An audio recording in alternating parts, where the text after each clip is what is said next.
আরেকটা প্রশ্ন হচ্ছে যে এই আপনি মনে করেন যখন থেকে এ এই নাস্তিকতার লাইভটা করেন আরকি আপনাদের যে মতবাদটা ইয়ে করেন, তখন থেকেই আমি আপনাদেরকে ফলো করতেছি।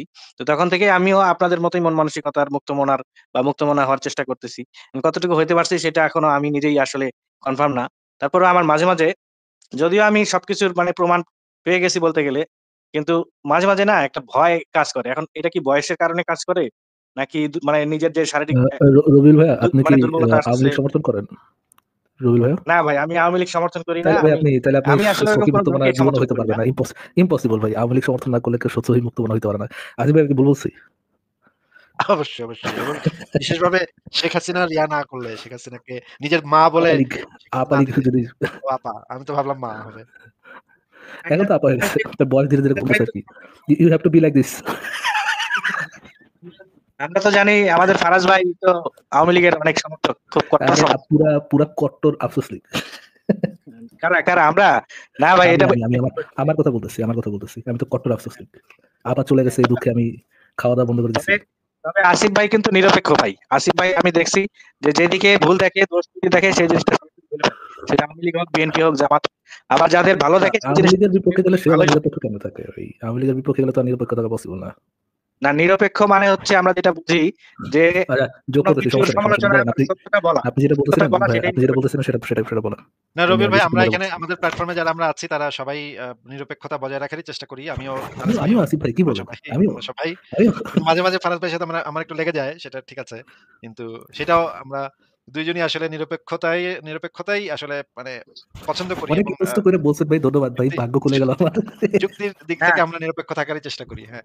বলেন না রবিউল তবে ভাই। ফারাজ ভাই কিন্তু আগের থেকে আবার অনেকটা নিরপেক্ষ হয়েছে। প্রথম দিকে যখন সরকার মানে পতন হলো, তখন উনি খুবই সরকারের দিকে আর কি যেকোনো আমি ভাবে জাস্টিফাই আমার করার কথা চেষ্টা আমার কথা করতেছিল আগেও আওয়ামী যেটা লীগের ছিল, কাজ। আমার কথা এখন সেটাই আছে। আমার কথার খুব বেশি কোনো পরিবর্তন হয়নি। আপনি যেটা মনে করে থাকেন, আমার কথা বেশি কোনো পরিবর্তন হয় নাই। এখন ওইটার মধ্যেই আছে। আবার ইদার আপনি আমার আগের কথা বুঝে নাই, আর হয়তো বা এই কথা বুঝে নাই। একটু ফোকাস দিয়ে শুনুন, তাহলে বুঝতে পারবেন যে আমার কথা তারপরেও খুব বেশি এখন আপনি পরিবর্তন হয়নি। অনেক বিষয়ে টুকটাক সমালোচনা করেন আওয়ামী লীগের। এই যে যেমন একটু আগে বললেন আফসোস লীগ, এটা তো এক ধরনের মানে ক্রিটিসাইজ করেই বললেন। কিন্তু আমি আসিফ আচ্ছা ভাইকে দেখছি যেমন রবিউল ভাই, আপনার আচ্ছা, আসিফ। ঠিক আছে, রবিউল হ্যাঁ, আপনি ভাই তাহলে তাহলে আমার আগের পয়েন্টে কথা চলে বুঝে নিন। আসেন। পয়েন্টে চলে আসেন তাহলে প্লিজ। আচ্ছা।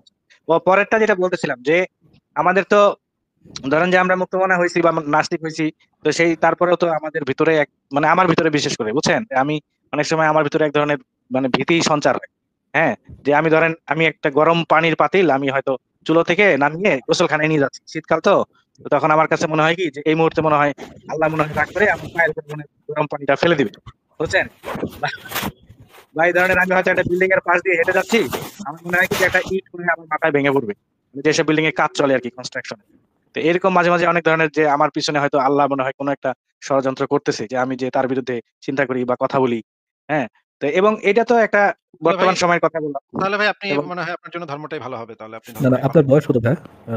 রবিউল ভাই, আপনার বয়স কত? আমার বয়স হবে আপনার 42। আপনি একটু চিন্তা করে দেখেন, 40 বছর ধরে আপনাকে যে অন্ধবিশ্বাসে গ্রুম করা হয়েছে, ওই অন্ধবিশ্বাসের থেকে কি আপনি ফট করে বের আসতে পারবেন? নাকি না, সময় ফট লাগবে? করে তো না। আমি তো 2015 সাল থেকে আসিফ ভাই এবং আপনাদের লাইভ গুলো ফলো করতেছি এবং সবসময় মানে ধর্মের বিপক্ষেই আমি আছি আর কি সবসময়। আপনাকে যখন ছোটবেলা থেকে গ্রুম করা হয়েছে, এভাবে বড় করা হয়েছে যে আল্লাহ অবশ্যই আছে, যেই সত্য আপনি এতদিন ধরে মেনে আসছেন, অন্ধভাবে মেনে আসছেন যে ওটাই সত্য, ওই ভয় থেকে বের হয়ে আসাটা টাফ। তার মানে এই না যে আপনি আম, আম, আল্লাহ কনভিন্সড, এরকম না। বাট ভয় লাগাটা এটা অস্বাভাবিক কোনো কিছু না। বাট আপনি ভয়ের মাধ্যমে যে চিন্তা আসে, সেই চিন্তাটা অবশ্যই রেশনাল না। বাট আপনি যখন ঠান্ডা মাথায় চিন্তা করেন, তখন তার মনে হয় না যে আল্লাহ বিল্লাহ আপনার কোনো ক্ষতি করতেছে, এরকম কি মনে হয়? নাকি ভয়ের ক্ষেত্রে শুধু মনে হয়? কিন্তু এখানে আরেকটা বিষয় আছে, যখন ধরেন যে ভাই, ভয়ের ক্ষেত্রে মনে আহ, হয় নাকি ঠান্ডা আল্লাহর। মাথায় যখন চিন্তা করেন তখন মনে হয়? রবি ভাই, হ্যাঁ, হ্যাঁ, হ্যাঁ, জি আরেকবার বলেন। যখন আপনি ভয় পান তখন কি আল্লাহ বিল্লাহর কথা মনে হয়? নাকি যখন আপনি ঠান্ডা মাথায় রেশনালি চিন্তা করতে পারেন তখন আল্লাহ বিল্লাহর কথা মনে হয় যে আল্লাহ বিল্লাহ থাকা পসিবল? এটা কি আপনার বা আল্লাহ না বিল্লাহ আছে, এই যখন জিনিসটা কি আপনার যখন ঠান্ডা মাথায় থাকেন ওই সময় মনে হয়, নাকি ভয় থাকেন তখন মনে হয়? না যখন যখন আমি আর্থিক এবং শারীরিকভাবে খুব বেশি স্বাবলম্বী থাকি, সেক্ষেত্রে আমার এই বিষয়গুলো এই ভীতিগুলো কাজ করে না। এক্স্যাক্টলি, কিন্তু তখন যখন আপনার আমি মধ্যে মানে বায়াসনেসটা কাজ কোনোভাবে করে না আরকি। দুর্বল হই। যখন আপনি হ্যাঁ, ঝামেলার মধ্যে থাকেন, তখন আপনার মধ্যে ভয় ক্রিয়েট হলে ওই ধরনের জিনিসটা আসাটা অস্বাভাবিক কোনো কিছু না। এই ভয়ের মধ্যে থেকেই এই গড টডের জন্ম। ভয় না পাইলে গড টডের জন্ম হইতো না। তার ঝামেলা মানে বলতে আপনি নিজেই শারীরিক ঝামেলা। তার মানে আপনি নিজেই উত্তর দিয়ে দিচ্ছেন ভাই যে আপনার যে ভয় যখন আপনাকে গ্রাস করে তখন আপনার যুক্তিবুদ্ধি ঠিকভাবে কাজ করতে চায় না। এটা খুবই স্বাভাবিক ব্যাপার। যখন মানুষ লোভ বা ভয়ের বশবর্তী হয় তখন মানুষের হুম। যুক্তিবুদ্ধি ঠিকভাবে কাজ করে না। তখন মানুষের যুক্তিবুদ্ধি মানে ব্রেইনের ফাংশনই কাজ করা বন্ধ করে দেয়। তখন মানুষের ভিতরে এই ধরনের উদ্ভট জিনিসপত্র চলে আসে। এটা আসা খুবই স্বাভাবিক। আপনাকে আমার একটা হুম, প্রশ্ন। ছোটবেলায় হুম। যে আপনার মা আপনাকে ভাত খাওয়ানোর সময় গল্প বলত যে ভাত না খাইলে ডাইনি বুড়ি এসে ধরে নিয়ে যাবে, বা বাইরে ঘুরতে গেলে একা, একা ঘুরতে গেলে ডাইনি বুড়ি এসে তোরে ছেলেধরা এসে নিয়ে যাবে। এই গল্পগুলা যে বলত, এখনো কি বাইরে যাওয়ার সময় ভয় লাগে? নাকি এখন আপনি বাইরে ঠিকমতো যেতে পারেন? না, না, না। এখন আর ওইসব আগের গল্প কাহিনী ওইসব নিয়ে কোনো ভয় লাগে না। ও, ও মাঝে, মাঝেও লাগে না, একটুও লাগে না আরকি। মাঝে রাস্তায় হাঁটার সময় মনে হয় না যে ছেলেধরা এসে যদি নিয়ে যায় আজকে, বা তো একবারও মনে হয় না না, ডাইনি বুড়ি ছেলে না, ধরা? না, না, না, না, না, এগুলো আর মনে হয় না। ও এগুলো মনে হয় আচ্ছা। না। তাইলে তো এটা কাটায় উঠছেন। তবে তাইলে এখন ট্রাই ভয়টা করেন। ভয়টা ভয়টা মানে আপডেট হইছে আরকি, বুঝছেন? মানে আগের যে গল্পগুলো ছিল সেগুলো তো বাচ্চাদের গল্প। কিন্তু এখন আমাদের বড়দের ধরেন আমরা যখন মৃত্যুর কথাটা ভাবি বা যখন শারীরিকভাবে কোনো অসুস্থ বোধ করি, সেক্ষেত্রে তখন একটু হইলেও মানে ভীতিটা কাজ করে। যে আমার মনে হয় যে আমি আবার যদি কোনো বড় বিপদে পড়তে পারি কিনা মৃত্যুর পরে, এবং তখন তো আর সেই সুযোগটা থাকবে না। এই ধরনের একটা ভয় কাজ করে। আচ্ছা। ঠিক আছে, তাহলে আপনি চেষ্টা করেন ভয়কে কাটায় উঠতে। আর যদি কাটাতে না পারেন তাহলে আপনি ধর্মটাই হ্যাঁ, ফলো করার চেষ্টা করেন। দেখেন ভয়টা কাটে কিনা। ঠিক আছে রবিউল আচ্ছা। ভাই, তাহলে আপনাকে আজকে বিদায় জানাই হুম। আমরা। আচ্ছা আসিফ ভাই, তাহলে এই প্রসঙ্গেই আপনার দিকেও আমার এই প্রশ্নটা, যে আপনার ভিতরে কি কখনো এরকম হওয়ার সম্ভাবনা আছে বলে মনে করেন? মানে এখন যদিও না থাকে, যে একটা না, একটা সময় কোনো এক সময়। এখন আর হয় না। হুম? ওই যে যখন ১ম নাস্তিক হয়েছিলাম তখন একটু হইতো। কিন্তু কারণ পরে কয়েক কারণ বছর এই পরেই আর প্রশ্নটা হয় না। করলাম কেন? যে কারণ এই প্রশ্নটা ভাই কেন করলাম সেটাও বলি। কারণ আমরা তো ধরেন যে হয়তো ২-১ জনকে বলি বা নিজের ভিতরেই ওই জিনিসটা আছে।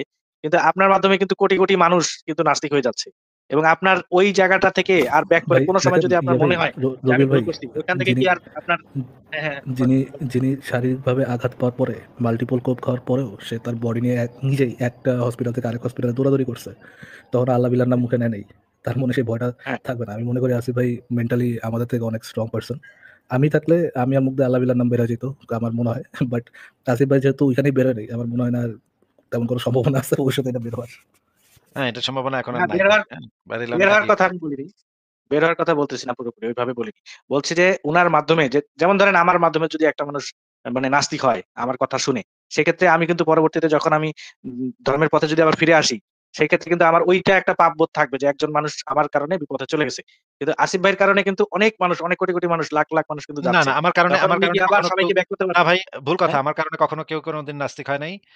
আমরা যেই কাজগুলা করি সেগুলো হচ্ছে আমাদের যুক্তি, আমাদের তথ্য, আমাদের প্রমাণ আমরা উপস্থাপন করি।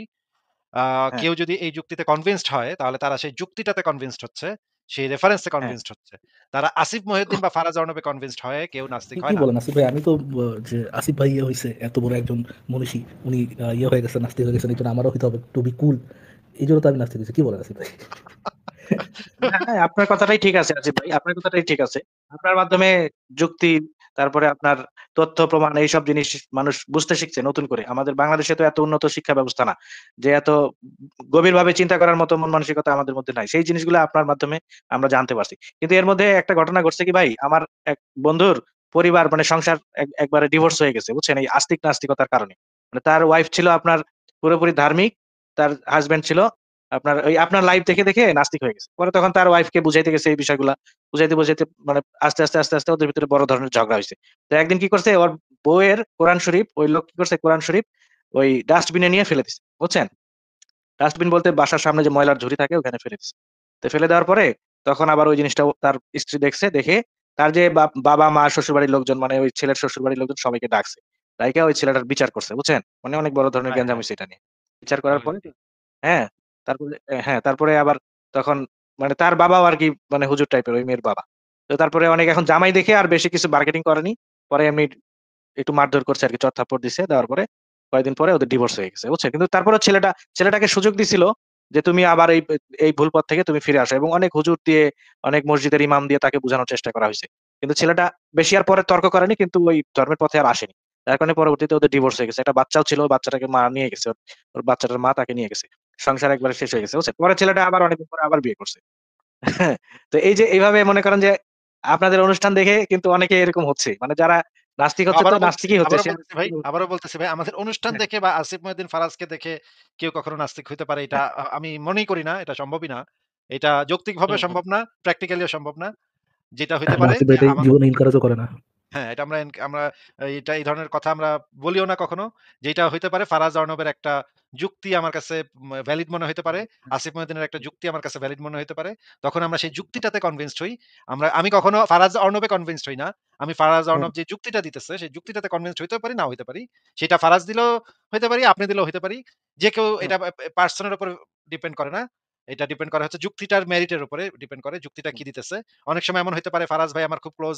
সে ভুল যুক্তি দিতে পারে, আমি তখন ক্যাউ, ক্যাউ করব তার সাথে কিছুক্ষণ। আবার এমন হইতে পারে যে ফারাজ অর্ণব ভাই খুব ভালো যুক্তি দিল, তখন আমি বলব, "হ্যাঁ, ফারাজ ভাই খুব ভালো, ভালো ইয়াটা দিছেন।"